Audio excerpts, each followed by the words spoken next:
días, un gusto saludarles una vez más aquí en Café Cinar. Hoy día viernes negro. Esperemos que no sea tan negro, Luis Carlos. Así es, Freddy, buenos días. Viernes 29 de noviembre, ya finalizando este primer mes de Café Cinar, con dos invitados que nos acompañan esta mañana, precisamente aquí en nuestra mesa, Freddy. Así es, antes de presentar a nuestros invitados, saludamos a nuestra compañera Carolina Medina, que estará en redes sociales, pero aquí está doña Lisbeth Quesada. Es un gusto saludarla y que esté con nosotros este día, doña Lisbeth. Buenos días. Don Gravis, del Partido de los Trabajadores, Gravis González. Muchísimas gracias por acompañarnos este día. Así que estamos en Café Cinar a través de Radio Nacional de Costa Rica, 101.5 FM, 590M, así como 89.1 FM. Carolina Medina, buenos días. Buenos días, compañeros. Buenos días a ustedes que se encuentran en sus casas, que van de camino al trabajo y que por supuesto nos siguen por medio de las redes sociales. Desde este momento los invito a que ingresen a nuestro Twitter, @Cinar13, y también a nuestro Facebook, Cinar Canal 13. Ahí pueden encontrar la publicación para que ustedes puedan hacer las preguntas a los invitados del día de hoy y puedan ser respondidas sus dudas para que ustedes el próximo 2 de febrero del 2014 puedan tomar la mejor decisión. Bueno, y comenzamos precisamente con el tema del día, análisis del tema del día, y se trata de una declaración que dio la presidenta de la República, Dora Chinchilla, referente al legado que deja su gobierno, y vamos a escucharla para luego debatirlo aquí con los dos candidatos a la vicepresidencia.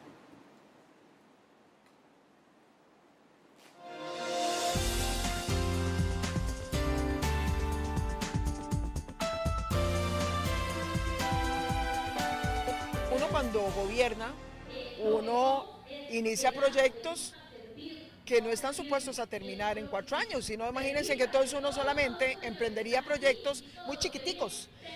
Proyectos, por ejemplo, como los de infraestructura, más bien los hemos hecho con una visión en absoluto egoísta.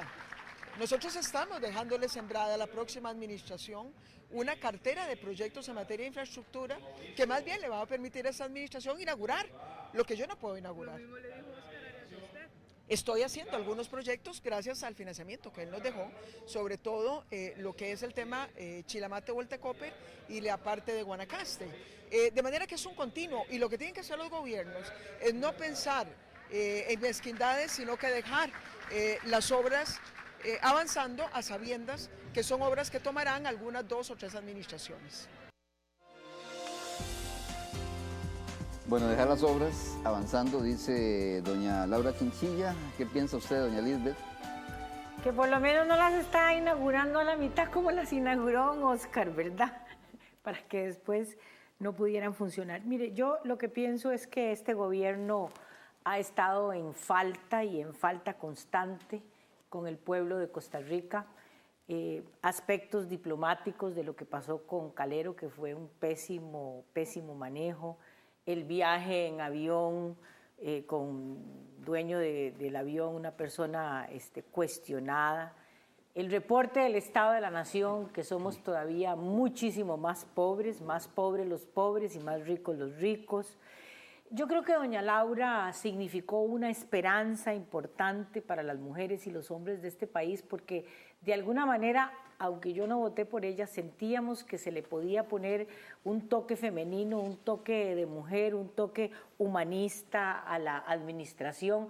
Las mujeres nos caracterizamos porque escuchamos muchísimo mejor que los hombres, y sin embargo una de las faltas y de los pecados más grandes que ha tenido este gobierno es que ella no ha escuchado a su pueblo, a la gente que la eligió, y eso es terrible.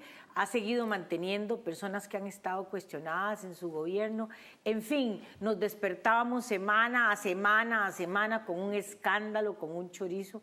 Entonces yo creo que duele muchísimo. Ella está hablando ahí de que está dejando obras inconclusas. Sí, claro, por supuesto, ningún gobierno puede hacerlo todo en 4 años, pero eso no es una característica de doña Laura, eso es una característica de todos los gobernantes que inician toda una serie de proyectos y que otras administraciones las terminan. Don Gravis. Si analizamos bien, estamos hablando de que aproximadamente en materia de infraestructura tenemos unos 25, 30 años de retraso. Y todos los gobiernos salientes dicen exactamente lo mismo. No podemos hacer estas cuestiones en 4 años, ¿verdad? Y definitivamente, si damos un vistazo a todas las estructuras o a toda la infraestructura de nuestro país, estamos completamente colapsados. Nuestro partido es uno de los que aboga y de los que dice claramente, ¿verdad?, el asunto relacionado con la ley de concesiones. Precisamente lo que tiene este país sumido en esta decadente infraestructura, precisamente corresponde a esta ley de concesiones que simplemente es hecha para chorizo, ¿verdad? Si se analiza bien esta ley, podemos darnos cuenta de que son las empresas y las que están ligadas como a este tipo de concesiones las que son amigos de gente que está precisamente... Pero usted se me está adelantando. Déjeme, quédese ahí un momentito nada más, porque también tenemos una nota importante, Luis Carlos. Correcto, y vamos a seguir hablando de infraestructura, que fue un tema del que hablaba ahora la señora presidenta, y es que este jueves el Colegio de Ingenieros, así como la NAME y Arquitectos y la Unión de Cámaras presentaron su propuesta para lo que será la reforma para atender la red vial nacional. Veamos. El Grupo Consenso para la Red Vial Nacional entregó a los candidatos a la presidencia o a representantes que fueron en nombre de ellos los informes que han realizado hasta la fecha para que sean considerados como un insumo técnico para fundamentar la toma de decisiones políticas en materia de infraestructura vial. Este grupo está conformado por la NAME, por el Colegio Federado de Ingenieros y Arquitectos, por la Unión Costarricense de Cámaras y Asociaciones del Sector Empresarial Privado, así como la Cámara Costarricense de la Construcción, entre otros. Nosotros incluso hasta el momento no tenemos claro cómo se prioriza la obra vial en Costa Rica.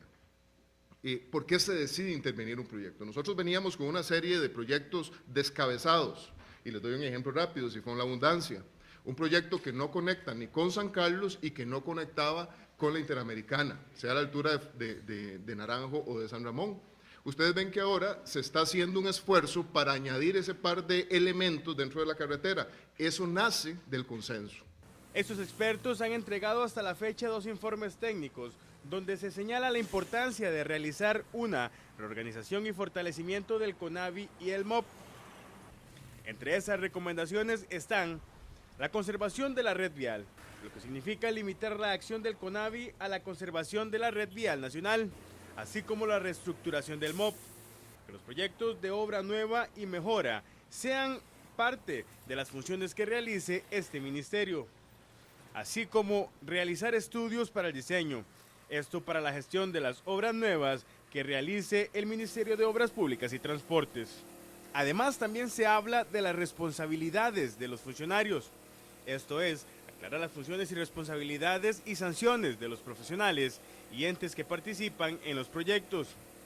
También dentro de los puntos más importantes está evitar pagos excesivos, ya que se deben establecer los controles internos necesarios que disminuyan al máximo el riesgo de efectuar pagos excesivos, pagos por obras incompletas o problemas de calidad. El tema de la infraestructura ha llegado a tener una atención del público costarricense, de la ciudadanía costarricense, como probablemente no la había tenido nunca antes o por lo menos desde hace muchísimos años. El deterioro de la red vial, a pesar de los esfuerzos que se han hecho con la creación del CONAVI en los últimos 10 años, es evidente, y no solo eso, sino que ya muchas de las estructuras, tanto de carreteras como de puentes, han cumplido su vida útil y están empezando a fallar. Reiteradamente, todos lo conocemos, empezamos a tener una serie de problemas importantes, que el puente Turruares, que la Platina, que el hueco de la autopista, que el hueco de circunvalación, y de hecho, si no se toman medidas urgentes, eso va a seguir sucediendo. Los especialistas esperan que los candidatos tomen estos estudios con la seriedad del caso. Esto para mejorar la situación de la red vial costarricense, que en este momento tiene un rezago que aparenta 20 o 30 años. Bueno, el tema de infraestructura, Freddy, que seguimos siempre hablando de lo mismo, la Platina, el hueco de circunvalación ahora, y parece que eso es un problema heredado que van a tener que enfrentar los nuevos gobernantes. Que me parece también es una excelente iniciativa por estos profesionales que ahora toman la bandera también y hacen las recomendaciones adecuadas. Usted que hablaba, don Gravis, del tema cuando cerraba la intervención anterior. Exactamente, bueno, la nota termina como de apoyar un poco lo que yo estaba diciendo anteriormente. Y uno de los personeros de la ANAME decía algo muy importante, dice que estaban trabajando como descabezados. Ok, ¿por qué ocurre este tipo de cosas? Porque definitivamente los proyectos no van acorde o no van de acuerdo a lo que la gente necesita, no va de acuerdo a lo que el pueblo necesita.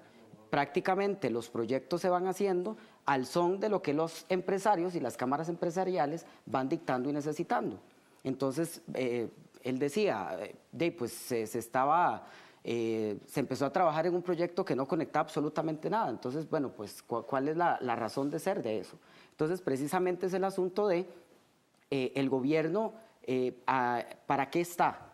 Y definitivamente no es a favor de nosotros, no es a favor del pueblo, sino es a favor de lo que los empresarios necesitan. Y muchas veces en esta cuestión de, bueno, escuché ahí la frase evitar pagos excesivos. Entonces, como parte de los controles es evitar pagos excesivos. Entonces, ¿qué es lo que hace la compañía concesionaria?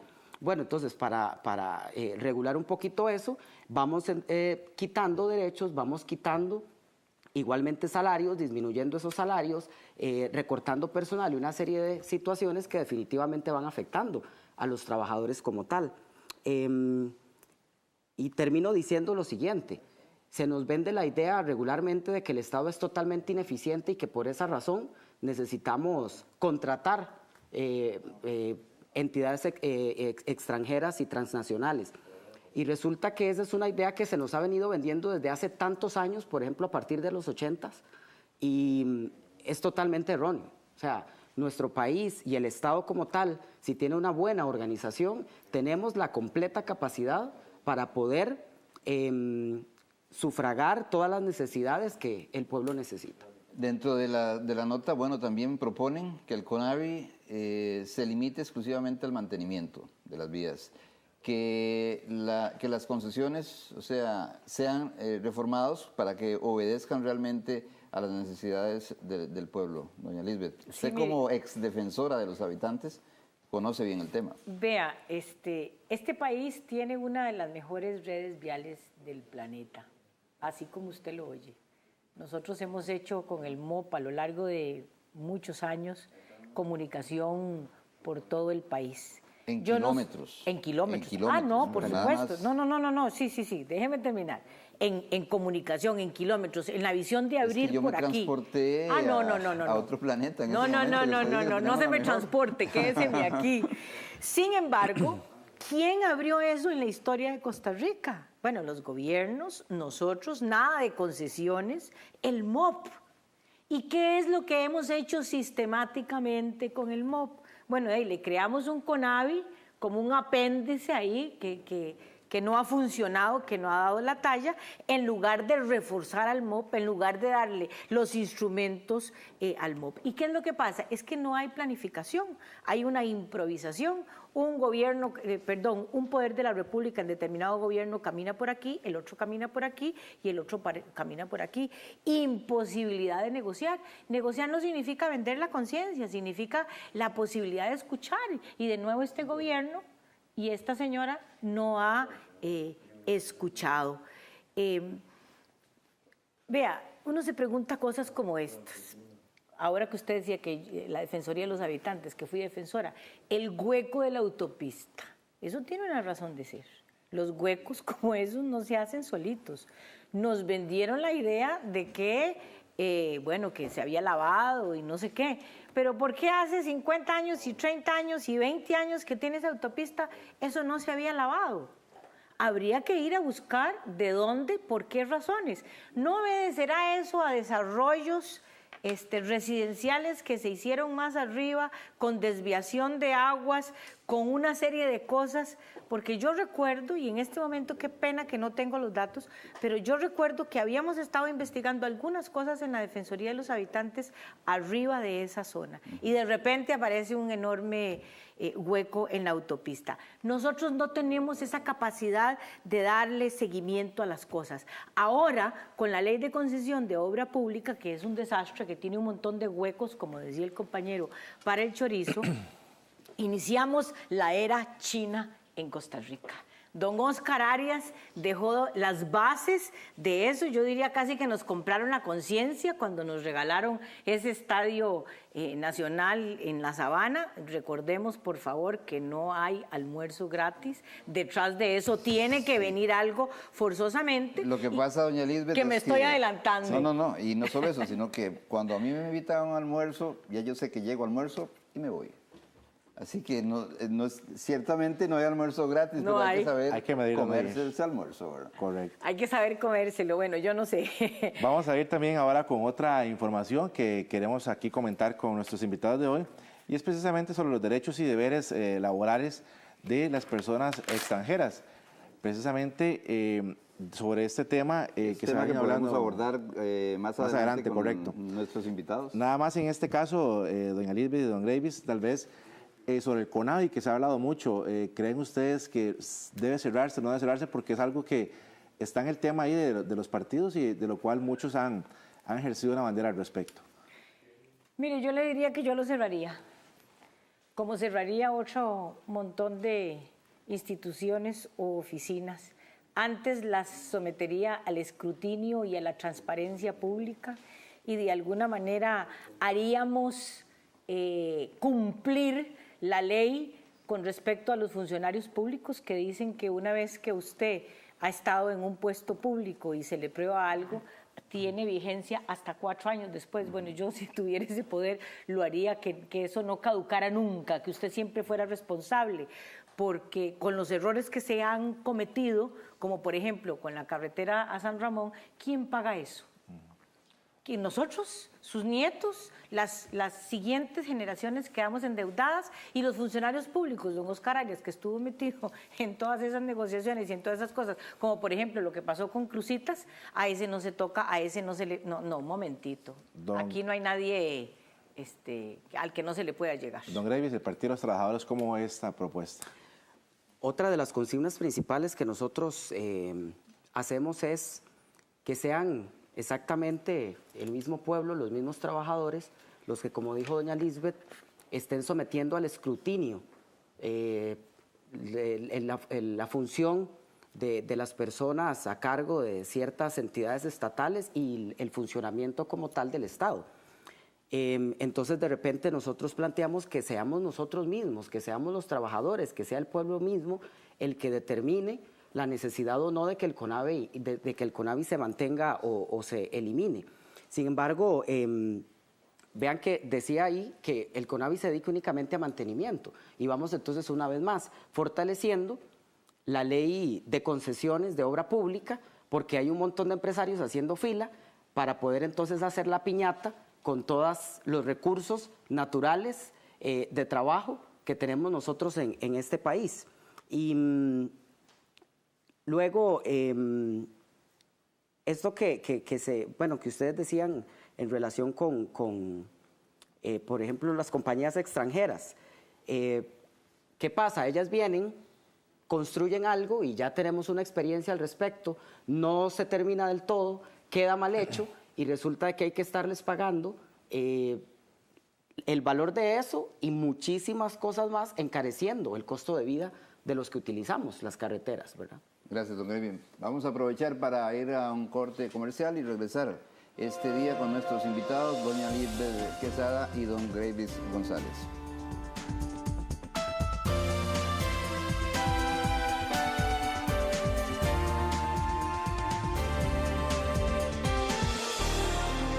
Radio Nacional de Costa Rica, ahora también en su iPhone, iPod Touch y iPad. Solo tiene que ingresar al Apple Store y descargar gratuitamente la aplicación de Radio Nacional, abrirla y darle clic al play. En el botón de ver la programación podrá elegir un día de la semana y una hora específica para saber qué programa se transmite y de qué se trata el mismo. Desarrollado por Aplicativa, www.aplicativa.net. Radio Nacional de Costa Rica, la radio de todos, de la mano con la tecnología. Este programa Diálogos hacia el Bicentenario. Independientemente de si tengo el dinero para poder comprar un teléfono inteligente. Televisión digital terrestre, que se identifica en primer lugar porque es gratuita. Y hay una responsabilidad del Estado de democratizar esa base. Diálogos hacia el Bicentenario. Todos los miércoles a las 7 de la noche, solo en Canal 13, nuestro canal. La periodista Maribel Quiroz dirige interesantes debates y foros sobre temas de actualidad con una gran variedad de conocedores y expertos. Una mirada, todos los lunes a las 10 de la noche, aquí en Canal 13, nuestro canal.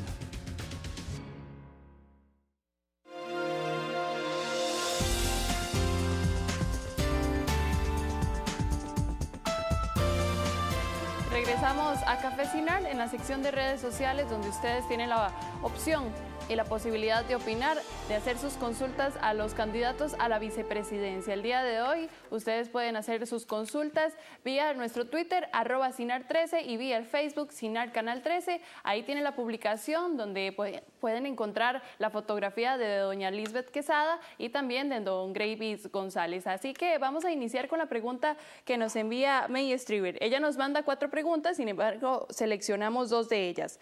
¿Cómo atacaría su partido el problema del desempleo, sobre todo en los profesionales recién graduados? Y la segunda es, ¿qué los diferencia de los demás partidos? Iniciamos con doña Lisbeth. Diferencia de los demás partidos. El problema de la falta de empleo de los jóvenes es un problema que se viene arrastrando, no es una cosa que sucede ahora, y se viene arrastrando por una enorme falta de políticas en ese sentido, pero fundamentalmente la razón más importante es el modelo neoliberal que nos han metido desde los programas de ajuste estructural en los años 80. Ese modelo de desarrollo es lo que tiene a la juventud en este momento sin empleo. ¿Por qué? Porque es un modelo que pretende que la gente se haga más rica y los pobres más pobres, sin contemplar esa clase media que en algún momento en Costa Rica fue creciendo, que son precisamente los profesionales. Y obedece también a una falta importante de planificación del Estado junto con las universidades privadas, donde se están sacando cualquier cantidad de muchachos prometiéndoles una profesión, un título, donde no hay un mercado que los pueda absorber. Don Gravis. Los del sí decían que el Tratado de Libre Comercio iba a poner solución a todo este tipo de cosas, ¿verdad? En donde iban a proporcionar como 60,000 empleos, una cosa así, ¿verdad?, por mes. Y nos hemos dado cuenta que más bien estamos en este momento en una de las crisis de trabajo más grandes que hemos enfrentado en la historia de este país, indicando por lo tanto que los tratados de libre comercio definitivamente no han sido para nada la solución para poder generar más empleos. ¿Y qué es lo que pasa? Bueno, pues vienen las transnacionales y requieren como cierto grado técnico y sumamente especializado. Muchos de estos jóvenes entonces como que se sienten muy halagados porque alguna de estas empresas los absorbe, pero en cualquier momento, cuando esa empresa quiere, se retira del país y ese joven que tal vez estudió 4 o 5 años en una universidad, pero que se especializó en algo determinado, resulta que cree que va a tener como mayor campo laboral porque ya trabajó en X o Y empresa, y resulta que no es así porque cada una de ellas utiliza diferentes técnicas, ¿verdad? Entonces, definitivamente está ligado también a esta cuestión del Tratado de Libre Comercio y de estas empresas que en realidad no vienen a traer nada positivo a nuestro país. Bien, gracias. Vamos a continuar con las preguntas que nos envían ustedes a través de nuestras redes sociales. Cristina González nos pregunta por medio del Facebook, de acuerdo a los mitos que presentó el Estado de la Nación en su último informe, ¿cuál creen que relaciona a una problemática que es más urgente de atender? Doña Lisbeth. Yo creo que el nivel de pobreza. Yo creo que el distanciamiento que se está haciendo entre la gente que puede y la gente que no puede es gigantesco. En este momento en Costa Rica ya nosotros tenemos hambre, ya tenemos hambre de comidita. Hay que ver, yo como médico en el Hospital Nacional de Niños, cuando muchas veces tengo que ver mamás que son referidas al programa que yo dirijo, usted se da cuenta que las señoras tienen tal vez 24 horas y lo único que tienen en la pancita es una tacita de café y un pedacito de pan. Yo creo que esa brecha que se está abriendo no solamente es necesaria de atender inmediatamente, sino que además se está convirtiendo en un elemento explosivo social. ¿Por qué? Porque la gente ya no está pudiendo más. Yo no comprendo cómo la gente puede vivir en este país con 100.000 colones, con 150.000 colones, con 200.000 colones al mes, 5 o 6 personas. Eso no puede ser. Don Gravis. A mí me parece que está relacionado con la crisis económica que estamos viviendo a nivel internacional y que ya se ha estado profundizando en nuestro país, haciéndose más evidente, y está relacionado directamente también con la crisis fiscal, que es lo que plantean la mayoría qué es lo que plantea el gobierno en este momento y qué es lo que plantean incluso algunos de los candidatos de otros partidos políticos, pues cobrar impuestos, reducir el gasto público, y que definitivamente eso va en detrimento de la clase trabajadora. Nosotros planteamos una medida muy sencilla, que paguen los que han estado adeudando al Estado sumas gigantescas de miles de millones de colones y de dólares debido a una serie de concesiones que se les dan, no la ley de concesión, sino concesiones a través de una serie de portillos que el Estado mismo propicia. Gracias. Emilio Méndez también nos manda su pregunta a través del Facebook. Su pregunta es, en el 2007 nuestro país asumió el reto de llegar a ser carbono neutral en el año 2021. Nos encontramos prácticamente a la mitad de ese camino, por lo tanto, ¿cuánto creen que ha avanzado el país en este tema, don Gravis?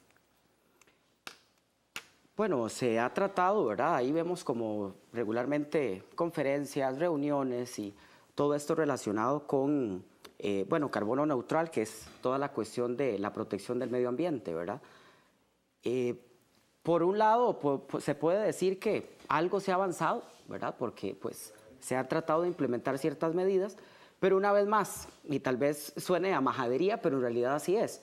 ¿Qué es lo que hace que nuestros recursos naturales se estén extinguiendo? Bueno, pues la apertura completa de este país a cualquier Estado, a cualquier gobierno imperialista, Estados Unidos y demás, ¿verdad?, con los que se supone que hemos hecho o que el Estado ha hecho negociación, y entonces es como decirle, venga, tome agua, tome árboles, tome aire, tome todos los recursos, tanto naturales como humanos, para que puedan lucrarse, para que entonces puedan generar toda la cantidad de riqueza que quieran sin pagar absolutamente nada y, por supuesto, en detrimento del ambiente de nuestro país. Doña Lisbeth.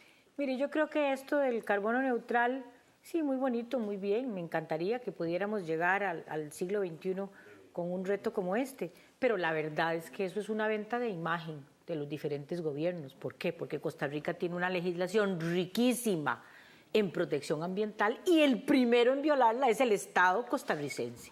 Entonces, no es cierto esa imagen que nosotros tratamos de vender al exterior. Sí, claro, tenemos parques nacionales que estamos violando constantemente. Usted ve los permisos que está dando Setena a la par de los parques, dentro de los parques, no importa que mire...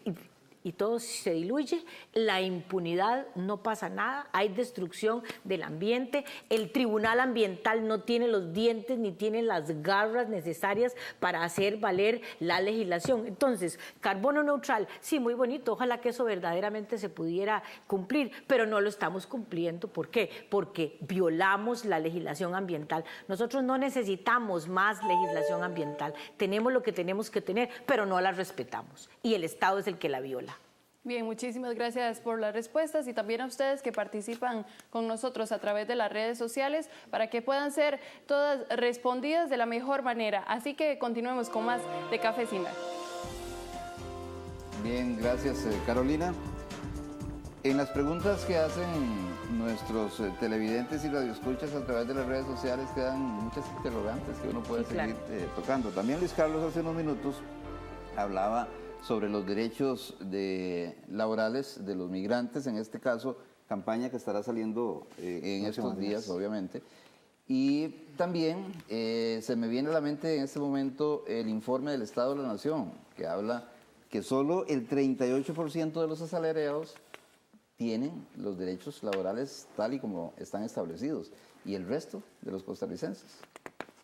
¿Qué piensa? Sí, mire, vea, con respecto a esto de los derechos laborales y los migrantes, tienen que tener los mismos derechos que todos los costarricenses, obviamente. No podemos tener derechos laborales para unos diferentes de derechos laborales para los otros. Claro, pero es que el tema aquí es que solo el 38% de los costarricenses o de la flota laboral goza plenamente de los derechos completos, digamos. Sí, claro, y esos de algunos derechos, pero siempre les falta algo. Claro, y esos derechos laborales y ese 38% están probablemente dentro de la función pública, porque la violación de los derechos laborales generalmente no se da en la función pública, porque está muy regularizado y es muy fácil. Se da que en la empresa privada, en la actividad privada, ahí es a donde se están violando los derechos, donde no se pagan ni siquiera los salarios mínimos. Y entonces uno se pregunta qué está haciendo ese cascarón que es el Ministerio de Trabajo, que lo que dice es que no tiene suficientes inspectores para que esto pase. Es un órgano hueco, el Ministerio de Trabajo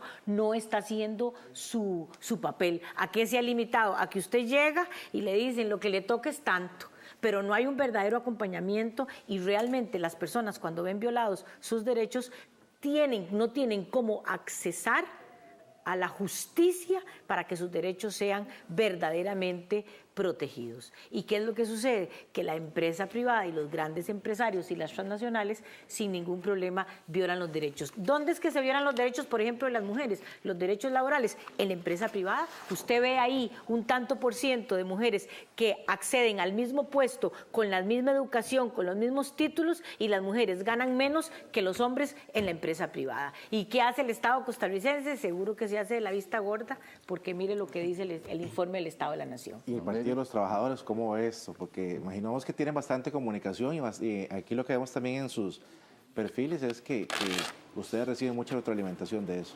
Sí, claro que sí. Nosotros estamos 100% por la igualdad de derechos laborales, sin importar, por ejemplo, la nacionalidad. Y el dato que daba el compañero aquí es sumamente grave, ¿verdad? Porque estamos hablando de el cercenamiento de los derechos laborales de gran cantidad de personas que efectivamente, por ejemplo, si a un costarricense le pagan 250,000 colones por alguna actividad determinada, a un nicaragüense le pagan entre 50 y 80,000 colones menos que eso. Y estamos hablando de que perfectamente trabaja jornadas laborales enormemente largas, probablemente no está asegurado. Es decir, hablamos entonces de ese tipo de derechos laborales que son básicos, que son fundamentales para cualquier trabajador, para cualquier persona, pero que entonces bajo el lema de ser nacionalistas, entonces, como que se hace ahí una cuestión de derecho de violar o de violentar los derechos laborales de ciertas personas. No es lo que esté pasando, sino es cómo resolverlo, que es tal vez lo más importante de lo que quisiéramos que ustedes nos expresen aquí. Ok. Libertad sindical. ¿Cuál es la forma de cómo los trabajadores pueden organizarse y pueden defenderse ante esto? Bueno, pues permitiendo la libertad sindical y estamos hablando de que la gran mayoría de personas trabajan en el sector privado y es casi que innombrable decir de que es posible organizarse sindicalmente para que entonces se pueda luchar y defender los derechos laborales que tenemos simplemente por efecto. Entonces nuestro partido es uno de los que va abanderados en ese sentido, ¿verdad? En el hecho de que definitivamente es necesario que se permita que no se violente el derecho a la libertad sindical sin importar si es del sector público o si es del sector privado. Entonces, como que por ahí se empezaría el asunto de poder ir respetando poco a poco los derechos laborales reales de los trabajadores. Este modelo neoliberal que nos han impuesto y que nos han metido contra viento y marea, está exigiéndole al Estado costarricense que se haga 200 metros para atrás en lo que es el control y la intervención y la vigilancia del Estado costarricense. Una gran cantidad de leyes no tienen dientes en este país, o sea, se quedan escritas en la letra muerta. Un Ministerio de Trabajo que no tiene cómo. Veamos el asunto de la caja, de los recursos de la caja. Los recursos de la caja, una de las razones que se han venido disminuyendo es porque ha crecido el seguro voluntario de las personas y se disminuye el ingreso de los trabajadores que vienen de las empresas. ¿Por qué piensan ustedes que el seguro voluntario ha ido creciendo, aportándole a la institución un poquitito y demandando la misma cantidad de servicios? ¿Por qué? Porque el trabajo informal está creciendo y porque dentro del sector privado a la gente no solamente no se le paga el salario mínimo, sino además que se le dice, usted vaya y se asegura por su propia cuenta. Y si no le gusta, pues se va de la empresa. Y cuando usted tiene una familia y tiene que poner un plato de comida en la mesa, usted probablemente va a aceptar la violación a sus derechos laborales. Por eso es que ese 38% se mantiene dentro de la legislación y el Estado costarricense y las violaciones se producen afuera. En la libre competencia, que no es libre competencia, es conejito amarrado contra tigre suelto. Bueno. ¿Usted, como defensor de los habitantes, detectó esa anomalía o esa aseveración que usted hace en las empresas privadas? No me conteste todavía, me contesta luego. Vamos a aprovechar para irnos a un corte comercial. Recordándoles también que pueden estar a través de la radio, Freddy. Así es, en la 101.5 FM y 590 AM de Radio Nacional de Costa Rica. También el 89.1 está a su servicio.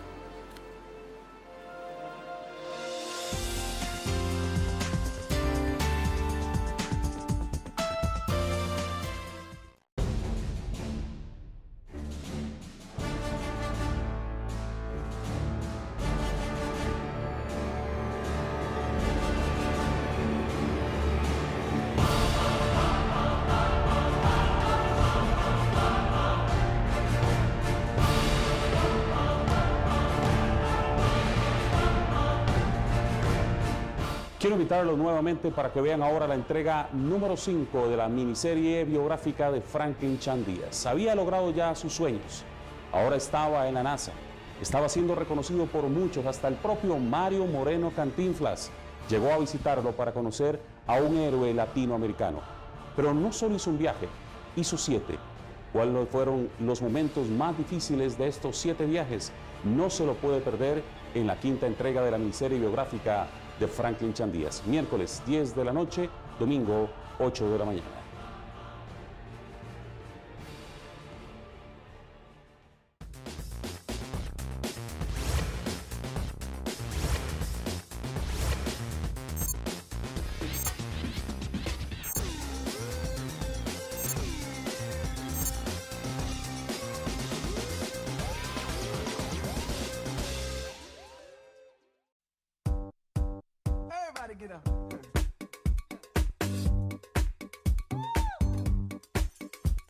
El porrismo nacional tuvo su fiesta y los mejores equipos del país estuvieron ahí.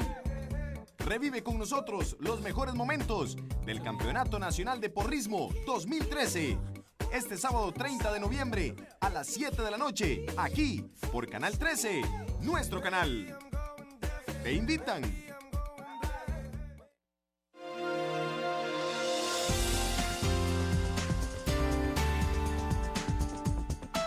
Regresamos a Café Cinar. En la sección de redes sociales regresamos con sus preguntas que nos envía a través de @Cinar13 y también que nos envía a través de nuestro Facebook Cinar Canal 13. Vamos a iniciar de una vez con la pregunta que nos envía nuestra amiga del Facebook, Andrea Araya. Con respecto al sector agropecuario, ¿qué estrategias dentro de su plan se dirigen a impulsar y a fortalecer dicho sector? Gravis. Claro, en esto particularmente estamos hablando de que nosotros proponemos una soberanía alimentaria, ¿verdad? Una vez más, hace tiempo atrás vimos frijoleros, personas dedicadas al cultivo del maíz, protestando en las calles porque resulta que están totalmente en la quiebra.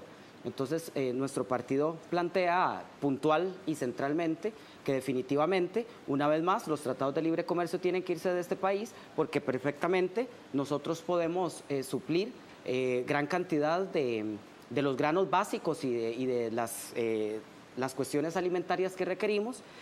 Y que es totalmente contraproducente que entonces se exporte de China en este momento gran cantidad de insumos alimentarios, dejando totalmente en quiebra y desprotegidos a todos los campesinos y a todas las personas dedicadas a este sector de nuestro país.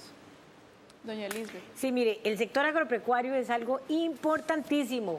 Es un tema de seguridad nacional. ¿Por qué? Porque se ha venido desmantelando la agricultura.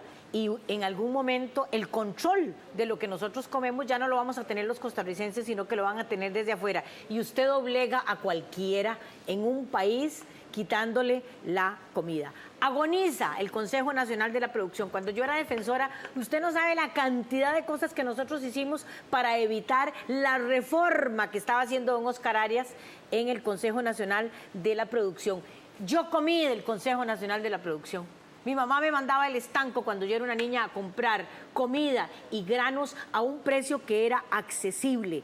Banca de desarrollo. Nuestros agricultores están perdiendo sus casas para darnos de comer. Agoniza el campo en ese sentido. Entonces, importantísimo la subvención de nuestros agricultores. La subvención de nuestros agricultores, figúrese que en el Tratado de Libre Comercio no lo prohíben y Estados Unidos y los grandes productores a nivel mundial subvencionan a sus agricultores. Francia, Alemania y a nosotros no nos permiten subvencionar la agricultura. ¿Cómo es eso?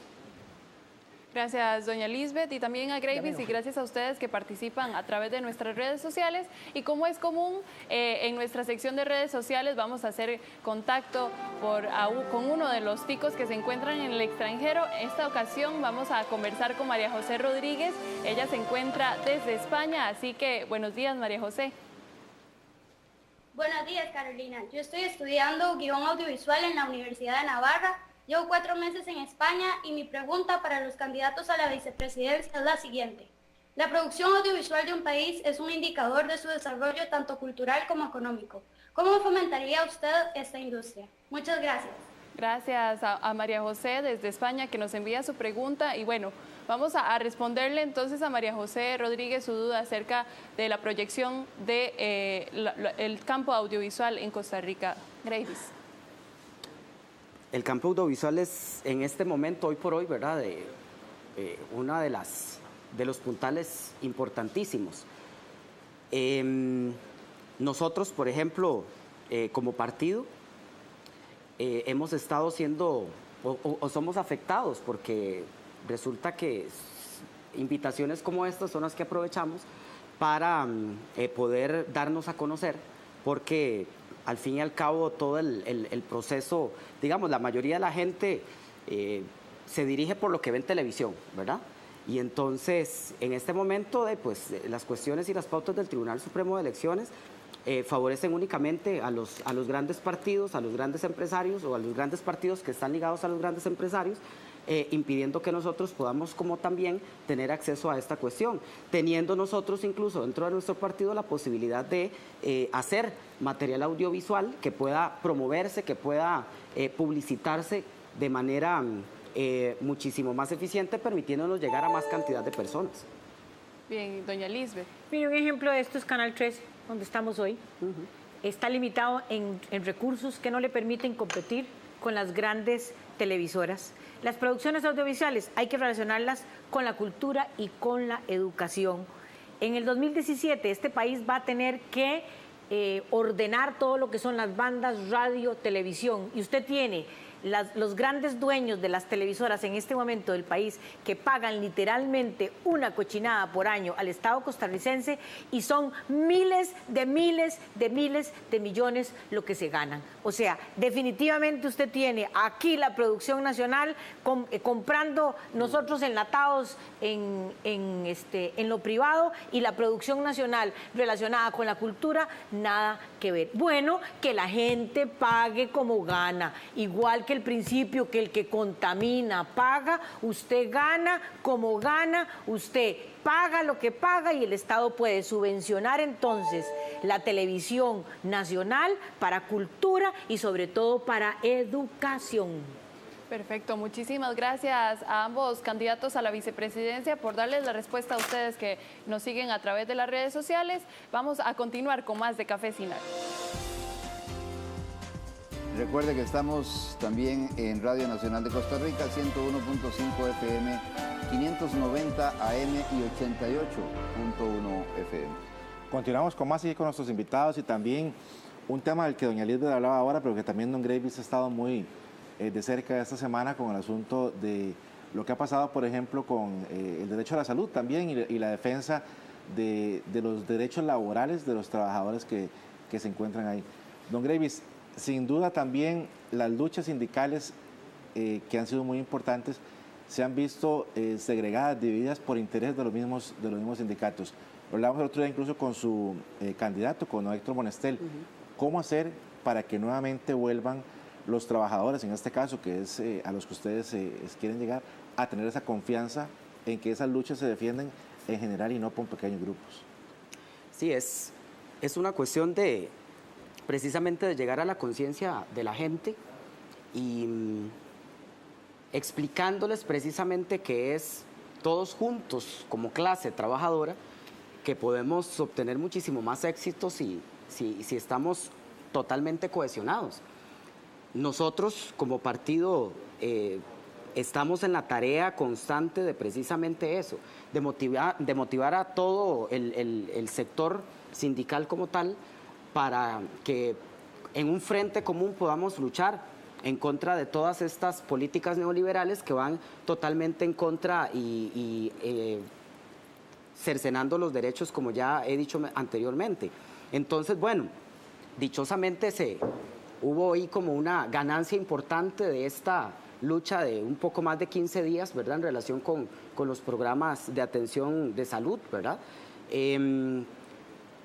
Pero definitivamente, uno de los planteamientos nuestros es un sector sindical completamente unido y que sin importar cuál sea el frente que se toque de los trabajadores, todos vamos precisamente a defenderlo. De verdad que somos los trabajadores los que movemos este país y ahí es donde va el asunto de la conciencia. Puede ser que el gerente de una compañía no llegue una semana o puede estar un mes o incluso un año completo fuera. ¿Quiénes son los que hacen que trabaje esa empresa? ¿Quiénes son los que hacen que trabaje, que se mueva el país o el mundo en general? Somos los trabajadores. Entonces, definitivamente, nosotros somos de los abanderados principales que vamos a favor de una unión sindical en este país. Doña Líder, ¿cómo lo ve usted que la hemos visto dando la lucha en las calles también? Sí, claro. Miren, yo soy sindicalista también.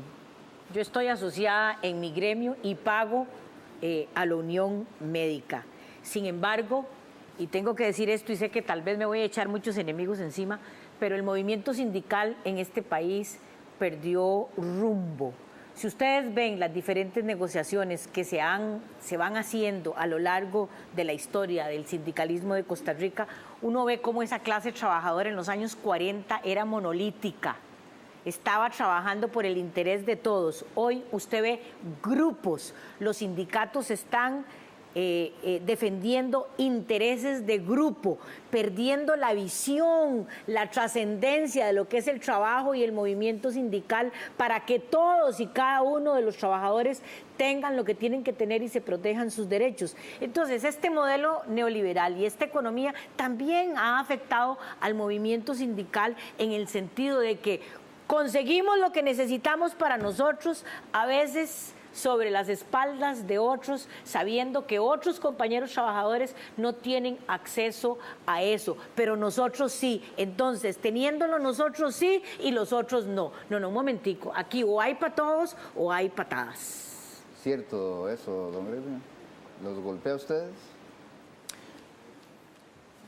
Siempre, cuando hay alguna manifestación sindical de algún sector específico se trata, y el partido también incluso estimula la participación del resto de sindicatos para que apoyen, para que se consolide el movimiento como tal. Definitivamente... ¿Pero ha perdido su norte el movimiento sindical costarricense? ¿O ha sido absorbido también por los modelos que nos han dominado? Claro que sí. El problema es, si nosotros hacemos un recuento de cuánta cantidad de sindicatos existían a partir de los 70s y qué ha pasado en este momento, definitivamente se ha reducido significativamente. Y es parte de lo que yo les mencionaba también con anterioridad. ¿Qué pasa en el movimiento, en el sector privado? En el sector privado definitivamente es totalmente prohibido y hay una dictadura en el sentido de que no se puede sindicalizar a la gente. Pero independientemente de eso, don Gravis y doña Lisbeth, también notamos en el mismo movimiento sindical divisiones, discrepancias entre los mismos dirigentes. Hay dirigentes de una misma institución que se pelean por el liderazgo de esa institución.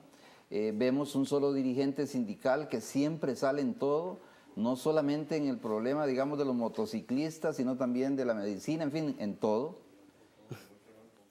¿Eso también viene a deteriorar el movimiento sindical o no? Claro que sí. Definitivamente es importante regular el asunto de la permanencia en los puestos de dirigencia sindical, porque perfectamente también se puede volver una dictadura. Además que, lamentablemente, muchos de los sectores sindicales o muchos de los sindicatos están tomados y dirigidos por entes burócratas y agentes del gobierno.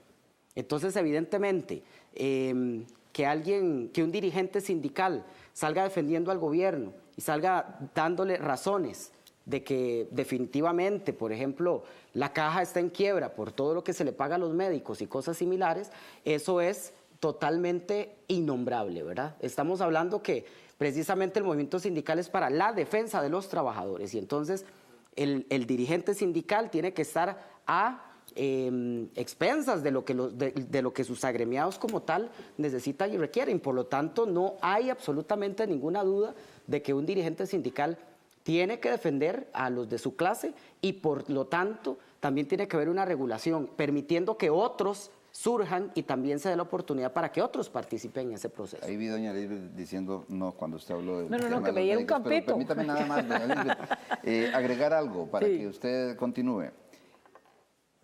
Como nunca, la verdad es que de muchas campañas electorales que he visto, ciertamente los movimientos sociales o sindicales se han dado por lo general a mitad de gobierno, cada mes de marzo los educadores, cada año, pero pocas veces en plena campaña electoral. Y en esta oportunidad hemos visto muchos movimientos sociales, sin decir que sindicales, muchos movimientos sociales, en donde aparecen dirigentes sindicales, que no necesariamente es organizado por los sindicatos, eso hay que decirlo también. Nunca como ahora, en una campaña como esta, se está presentando tanto movimiento. Sí, mire, vea, yo además de haber estudiado medicina, estudié historia y geografía porque amo la historia. Y cuando yo estudié la gran huelga bananera del 34, siendo muy joven, estando en el colegio, recuerdo, porque no se me olvidará nunca, que me puse a llorar. Me puse a llorar con la historia. Y después eso se reforzó con Mamita Yunay. Y ahí surgen figuras sagradas para este país, como fueron las figuras dentro del Partido Comunista, don Manuel Mora y don Jaime Cerdas Mora, que prácticamente nunca es tomado en cuenta en esto de la gran huelga bananera, casi no se le menciona. Sin embargo, hay una cosa que tenemos que tener clara. Cuando hay un derecho y cuando se protege un derecho lleva también deberes. Usted no puede demandar y demandar y demandar y demandar como un hueco negro y no ofrecer a cambio y dar y dar y dar. Y una de las cosas que yo he logrado ver a lo largo no de mi vida política, porque es muy corta, pero como profesional, como funcionario público, es la infiltración de los diferentes gobiernos y los partidos tradicionales de Costa Rica en los sindicatos. Y cómo, igual que el pueblo no demanda una serie de cosas, los sindicalistas tampoco lo demandan a sus líderes sindicales. Un poco esto de laissez-faire, laissez-passer, dejar hacer, dejar pasar. Y eso lleva una responsabilidad, no solamente en los líderes sindicales, sino también en los afiliados, en los sindicalistas.